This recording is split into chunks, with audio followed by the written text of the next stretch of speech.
0344 499 1000 is the telephone number. Meanwhile, we need to find out whether Dr. Roger Givolbi, CEO of Fair Money, personal finance and credit expert, we need to find out whether he's frothing.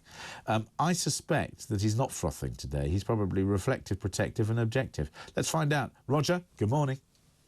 Good morning, James. All sorts of things to discuss. Maybe we'll start with the reflective. Shameful cost of living crisis. Yes, pardon me. You don't see things like this very often. We were, my wife and I, in IKEA the other night, IKEA, and we decided to go to the cafeteria and have some dinner. And it's all about Swedish meatballs. Yeah. Ahead of us in the queue was a very normal-looking couple. And my wife heard them ask the serving lady what they could get for £1.30, because that is all the money they had.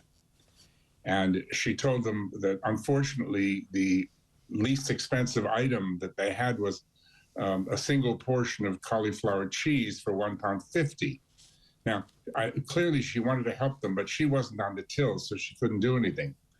By the time we got to where they were, in order to help them in some way, they had rushed off, probably terribly embarrassed, and we were very, very sad, James. We were so sad to see that, and they had gone. And you don't see things like this very often, and this is the cost of living, where people who don't look as if they're homeless people, don't look as if they don't have any money, actually can't eat a single portion of cauliflower cheese between them because they're lacking 20 pence. And you're absolutely right. There are so many people who are suffering terribly as a result of the cost of living crisis, and sometimes it's in front of us, and sometimes maybe if we can help or are able to help, that's the thing that we would like to do. Meanwhile, there's something that really has to stop. What is it?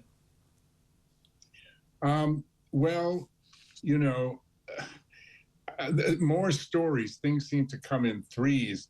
Libby from Cheltenham reported late yesterday to the BBC that after her business collapsed because the footfall stopped, because people, stopped shopping, she lived at Christmas time without any food and only on tea and coffee, and ended up in the hospital.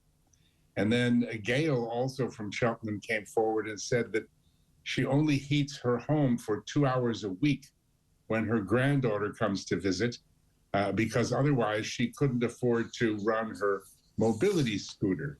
And story after story like this is coming forward, James, and these are things that really we've never heard before.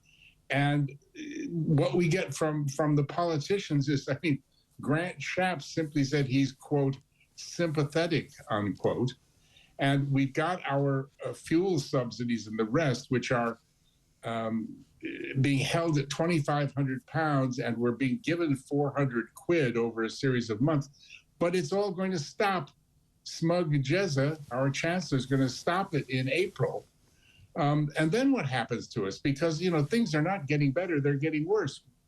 Now, at the same time, as I keep saying, if they would simply decouple the price of electricity from gas, where 80% of our electricity has nothing to do with much more expensive gas, the experts say that we would save £1,500 of that 2,500, soon to be 3,000 plus, per household. Why in the world won't this government do something? I think you're absolutely right, and I think that's the objective part, which is what can we do about this crisis? And I think a number of you, and indeed you and I have discussed this, and others as well, this uncoupling of gas and electricity prices is something that we can and should do. The government has the power to do it, and yet they've done nothing. Roger, thank you so much for joining us this morning once again.